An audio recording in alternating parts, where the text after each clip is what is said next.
Vous est-il déjà arrivé de faire quelque chose à moitié?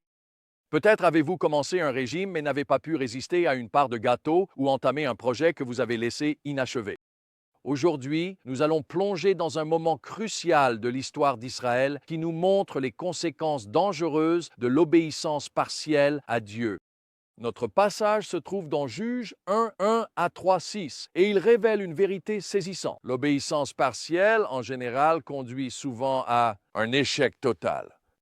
Notre message clé aujourd'hui est le suivant. Dieu nous appelle à une obéissance totale et tout ce qui est en deçà peut mener à la défaite spirituelle.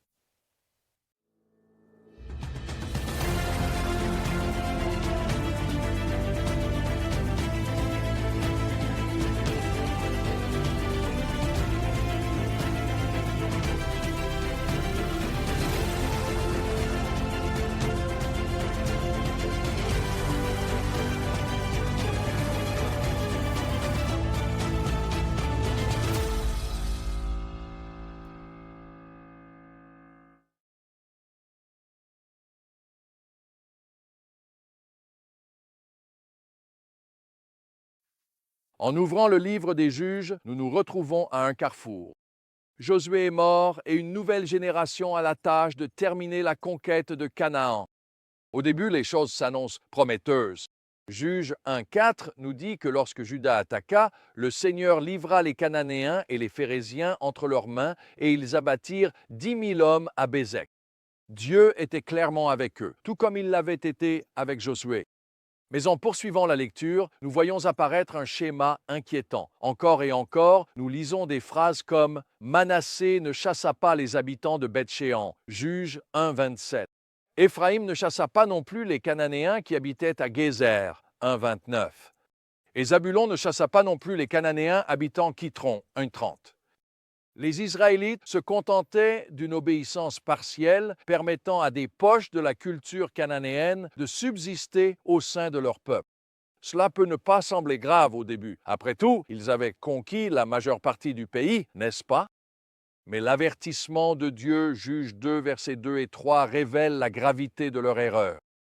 Vous ne m'avez pas obéi. Pourquoi avez-vous fait cela? Et j'ai aussi dit, je ne les chasserai pas devant vous.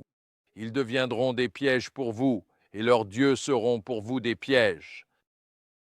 Les conséquences de cette obéissance partielle furent graves et véritablement durables.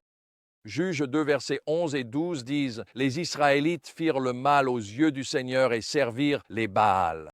Ils abandonnèrent le Seigneur, le Dieu de leurs ancêtres, qui les avait fait sortir d'Égypte. Ils suivirent et adorèrent divers dieux des peuples les entourant. » Ce passage nous enseigne plusieurs leçons essentielles. L'obéissance partielle, c'est toujours de la désobéissance. Les Israélites ont peut-être pensé qu'ils en faisaient assez en conquérant la majeure partie du pays, mais Dieu avait demandé une obéissance totale. Le compromis avec le monde mène à la corruption spirituelle. En permettant à la culture cananéenne de subsister, Israël s'est exposé à l'idolâtrie et au péché. Nos choix d'aujourd'hui ont un impact important sur les générations futures. Juge 2,10 dit qu'une autre génération grandit, qui ne connaissait ni l'Éternel ni ce qu'il avait fait pour Israël.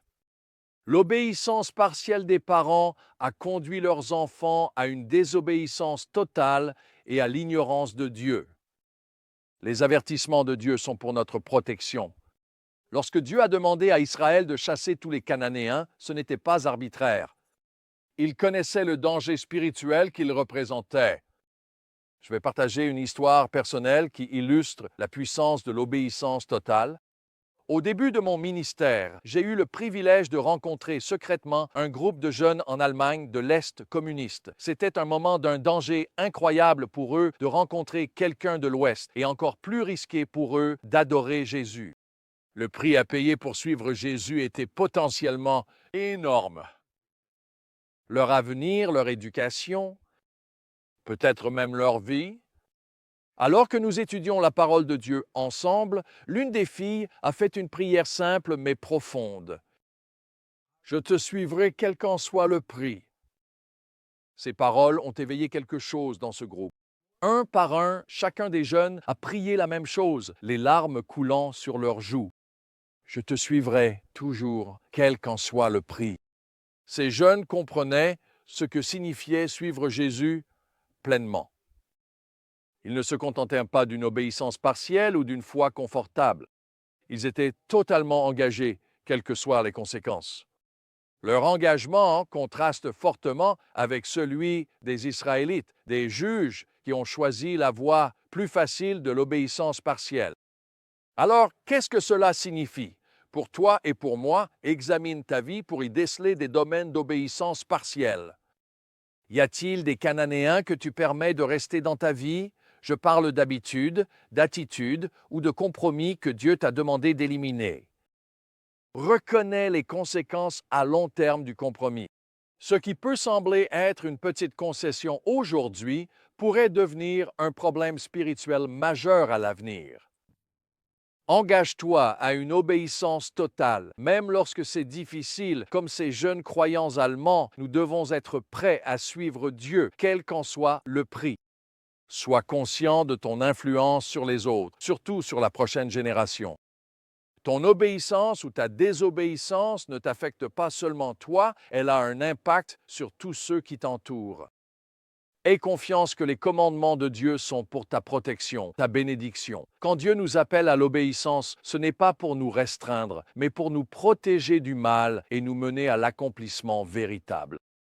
Alors que nous concluons, je veux vous lancer un défi. Dans quel domaine vous contentez-vous d'une obéissance partielle? À quoi ressemblerait un abandon total de cette zone à Dieu? Rappelez-vous, il n'existe pas de vie à moitié abandonnée au Seigneur Jésus. Il a dit que nous ne pouvons pas servir deux maîtres. Nous devons choisir. Bonne nouvelle, il n'est jamais trop tard pour choisir l'obéissance totale. Même lorsqu'Israël a échoué, Dieu, dans sa miséricorde, a suscité des juges pour les ramener à lui. Il nous offre la même grâce aujourd'hui. Allez-vous, comme ces jeunes croyants allemands, vous engager à suivre Dieu, quel qu'en soit le prix? Le chemin de l'obéissance totale peut parfois être particulièrement difficile, mais il mène à la vie, à la bénédiction et à la véritable liberté en Christ. En effet,